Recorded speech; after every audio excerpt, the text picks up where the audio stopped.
Has pasado toda la noche elevando plegarias a los dioses para que la guerra no estalle. En el bando contrario tienes amigos y familiares que imploran un acuerdo de paz. Pero los dioses ya no escuchan. Los aristócratas que manejan los hilos de la polis te obligan a tomar las armas y cumplir tu deber, defender los intereses de la ciudad. Y si para ello tienes que matar o morir, que así sea. Sentimientos similares debieron tener los habitantes de Calcis y Eretria, dos ciudades hermanas que durante siglos cooperaron para alcanzar la supremacía comercial de Grecia, hasta que, de pronto, sus antiguos lazos de fraternidad se cortaron y dieron lugar a una profunda enemistad. La guerra lelantina fue un conflicto que enfrentó a calcidios y eretrios por la posesión de la fértil llanura regada por el río Lelanto, en el centro occidental de la isla de Eubea. No existen escritos que hablen de esta guerra, que comenzó a finales del siglo VIII y se generalizó hasta mediados del siglo VII a.C. Solo contamos con escasas referencias contemporáneas al conflicto, como las de Arquíloco y Hesíodo. Algunos datos otorgados por historiadores que escribieron 200 años después, como Heródoto y Tucídides, y pocos detalles brindados por autores aún más posteriores, como Plutarco y Estrabón. La propia existencia de esta guerra llegó a ponerse en duda, hasta que la arqueología confirmó que en la llanura lelantina tuvo lugar una serie de enfrentamientos armados que marcó el fin de una era, la era de la hegemonía eubea en el contexto griego. La guerra lelantina, Calcis contra Eretria.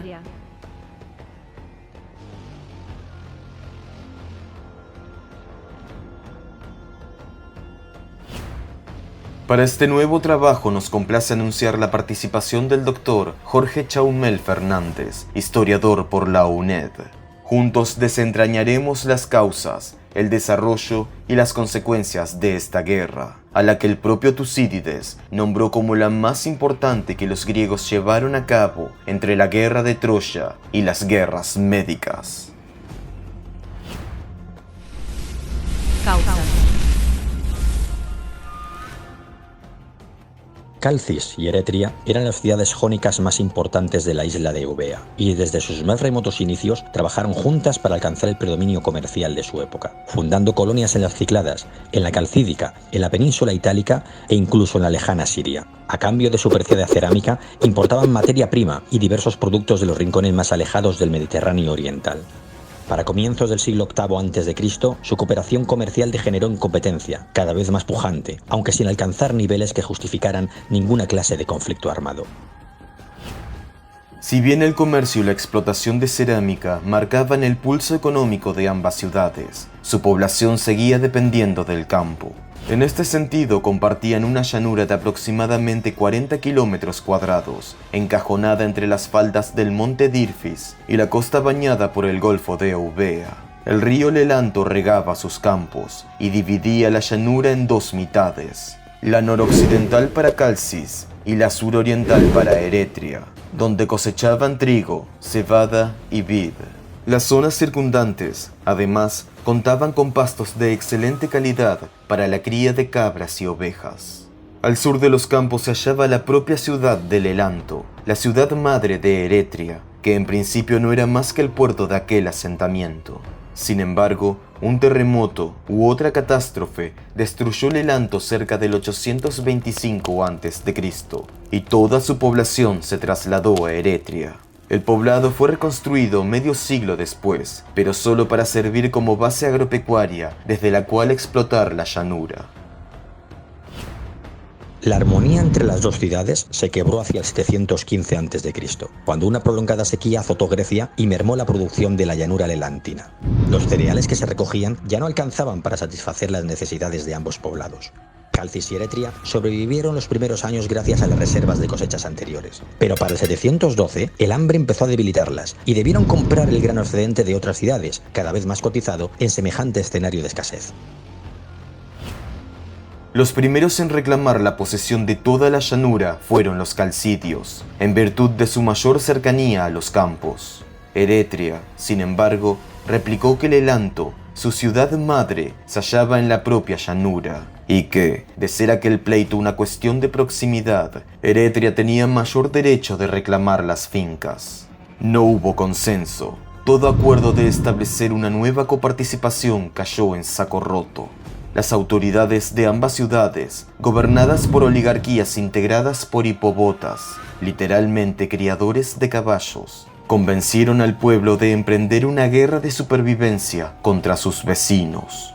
La avaricia de los aristócratas y el hambre de las clases necesitadas fueron el motor de una guerra que consumiría 3 generaciones de calcidios y eretrios, las últimas 3 que verían a sus ciudades en la cúspide del poder económico de Grecia.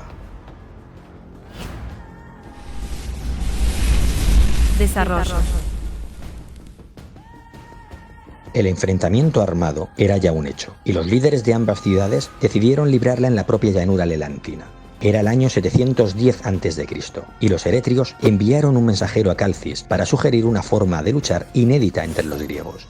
En virtud de nuestra antigua amistad, no utilizaremos flechas ni ondas, siempre que la batalla se libre en la llanura, pues los guerreros de Eubea somos diestros en el manejo de la lanza.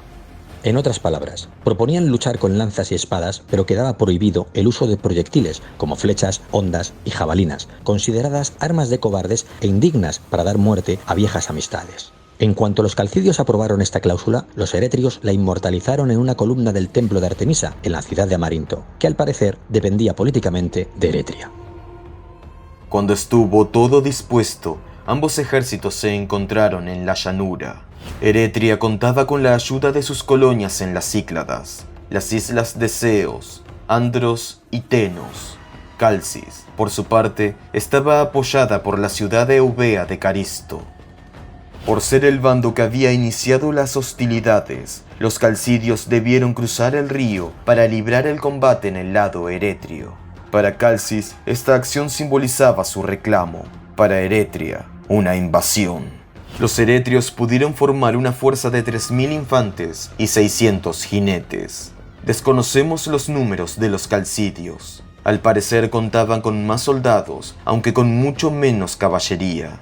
Lo que sí sabemos es el nombre de al menos uno de los líderes calcidios, Anfídamo, que pudo haber sido estratego. Las trompetas sonaron y ambos ejércitos se lanzaron al ataque. En esta época aún no se empleaba la formación hoplítica. Cada guerrero se defendía a sí mismo y podía separarse de las filas para llevar a cabo hazañas individuales, o bien mantenerse junto a sus compañeros tratando de atacar con su lanza detrás de un pequeño escudo. El desarrollo de la batalla fue dispar. La numerosa caballería eretria derrotó a la de Calcis, que debió replegarse al otro lado del río, para luego virar hacia el flanco izquierdo de la infantería calcidia, aplastando a muchos guerreros. Fue durante esta maniobra que el estratego Anfídamo encontró la muerte. El éxito de Eretria, sin embargo, se vio opacado rápidamente. Los guerreros a pie de Calcis habían dado muerte a numerosos infantes eretrios. La moral se encontraba por los suelos. Ya no quedaba posibilidad de victoria. Los soldados de Eretria emprendieron la huida y la caballería tuvo que cubrirles las espaldas. Calcis había ganado la batalla, pero el territorio aún no era suyo. Debía cortar los lazos de Eretria con los campos lelantinos. Al caer el sol, los calcidios marcharon sobre la ciudad de Lelanto y la arrasaron por completo, dejando que su población la evacuara. Sin aquel asentamiento, Eretria quedaba desprovista de su mejor asidero para reclamar su posesión sobre la mitad de la llanura. Al amanecer pactaron la tregua para retirar a los caídos. Los eretrios sepultaron a los suyos en un túmulo a las afueras de Eretria, donde se les dedicó culto de héroe. De parte de los calcidios, solo conocemos el funeral del estratego Anfídamo. Se cuenta que su hijo, Ganíctor, organizó unos juegos fúnebres al estilo homérico y consagró premios para los ganadores de distintos certámenes. Una de esas competencias fue poesía, y el ganador fue nada menos que Hesíodo. Una tradición posterior, a todas luces ficticia, haría de Hesíodo vencedor ante el propio Homero.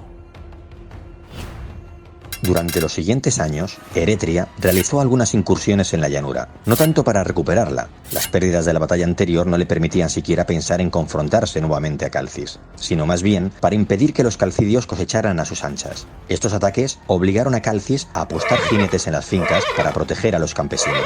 Evidencias arqueológicas demuestran que los eretrios continuaron erigiendo túmulos hasta el 690 a.C., lo que sugiere la existencia de algunos enfrentamientos aislados. La situación, en todo caso, siguió siendo la misma. Calcis tenía el control de toda la llanura, mientras la derrotada Eretria tramaba la manera de reconquistarla.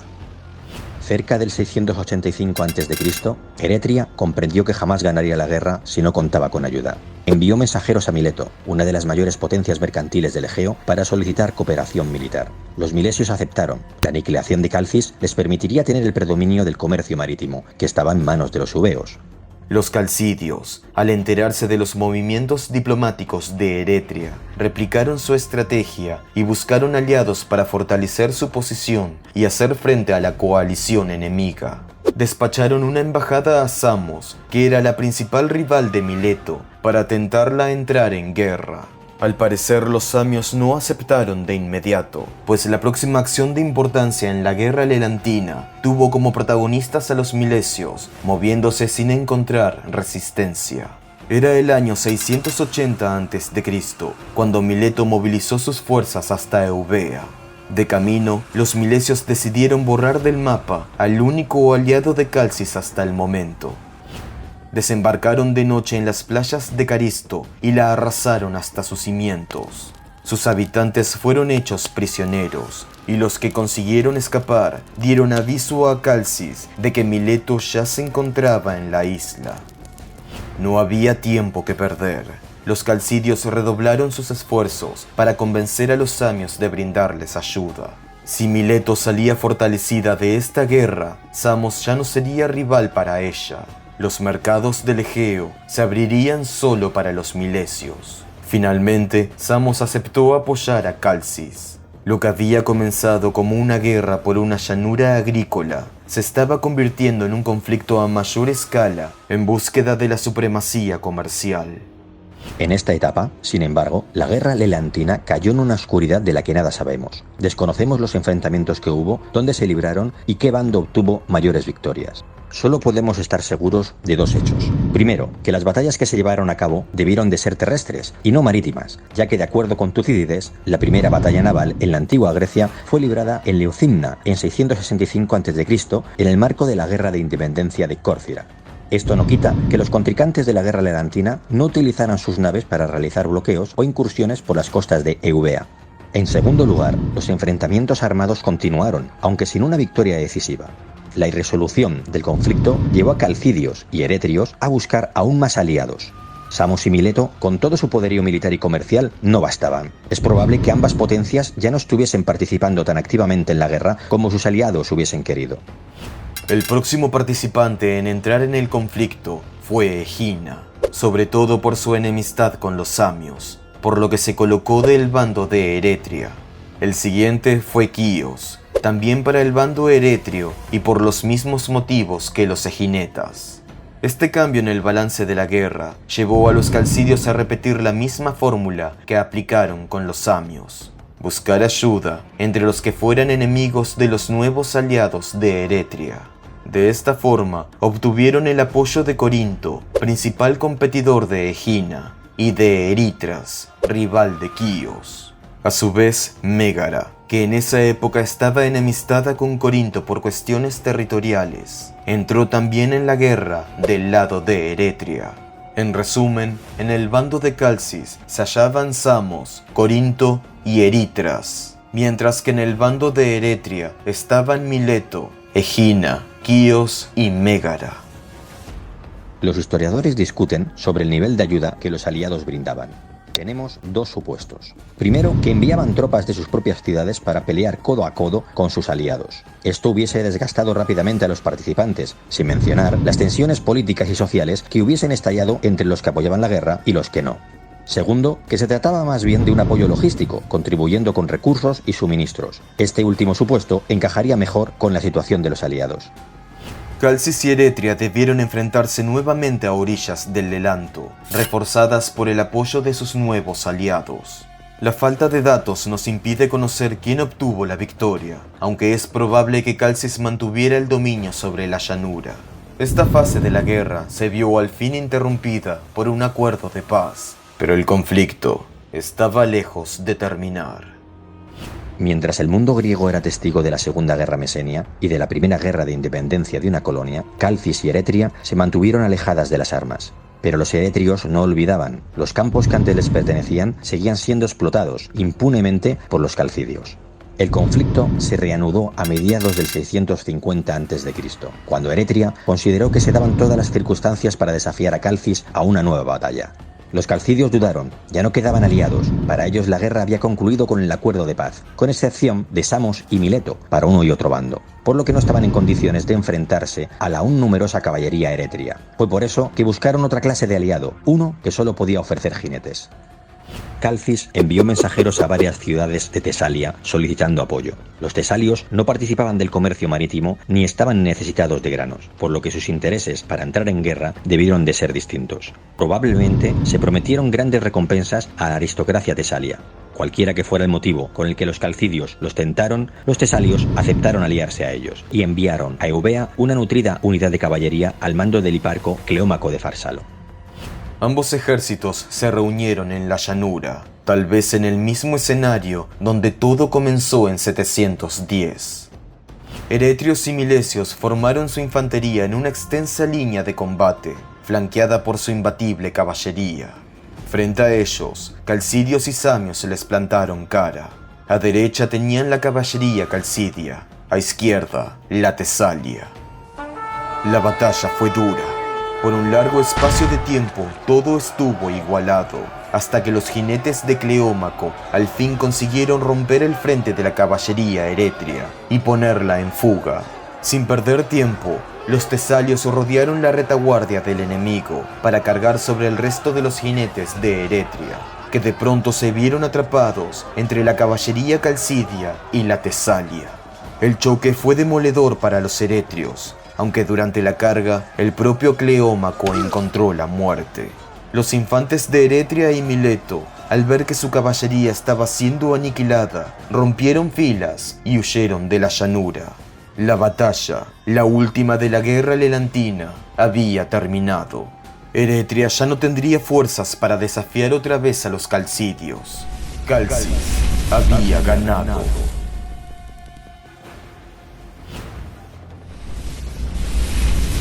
Consecuencias. Eretria vio enormemente reducido su territorio como consecuencia de la guerra, perdiendo no solo la mitad de la llanura lelantina para siempre, sino también las colonias de Ceos, Andros y Tenos, que aprovecharon la oportunidad para independizarse. Calcis, por su parte, no encontró mayor provecho que el que ya gozaba al conquistar los campos en 710. Los calcidios tuvieron la posesión de la llanura hasta el 506 a.C., cuando los atenienses, que recientemente habían expulsado a los pisistrátidas e instaurado la democracia, establecieron en las ruinas del Lelanto una cleruquía o colonia militar. Las peores consecuencias de la guerra lelantina fueron económicas. Los gastos bélicos y el desgaste social hicieron mella tanto en Eretria como en Calcis. Ambas ciudades, que durante el siglo VIII a.C. habían tenido la hegemonía económica de Grecia, entraron en una espiral descendente de la que nunca pudieron recuperarse. Continuaron comerciando y fundando nuevas colonias, pero al finalizar la guerra quedaron a las sombras de otras que habían tomado su lugar. La preciada cerámica eubea, por ejemplo, fue reemplazada en los mercados por la corintia, mientras que el liderazgo colonizador lo asumieron ciudades como Mileto y Focea. Algunos investigadores sugieren la existencia de una segunda guerra lelantina, librada a menor escala a mediados del siglo VI a.C. De haber tenido lugar, su desenlace no alteró el status quo establecido en el primer conflicto. Finalmente, el apoyo de Mileto a Eretria le terminó saliendo muy caro a esta última. Cuando los persas se movilizaron para aplastar la revuelta jónica iniciada en 499 a.C., los milesios pidieron ayuda a los eretrios en virtud del apoyo que le habían ofrecido durante la guerra lelantina. Eretria, aunque débil y a esas alturas insignificante, envió 5 trirremes a Jonia. Fue el peor error que cometió en toda su historia.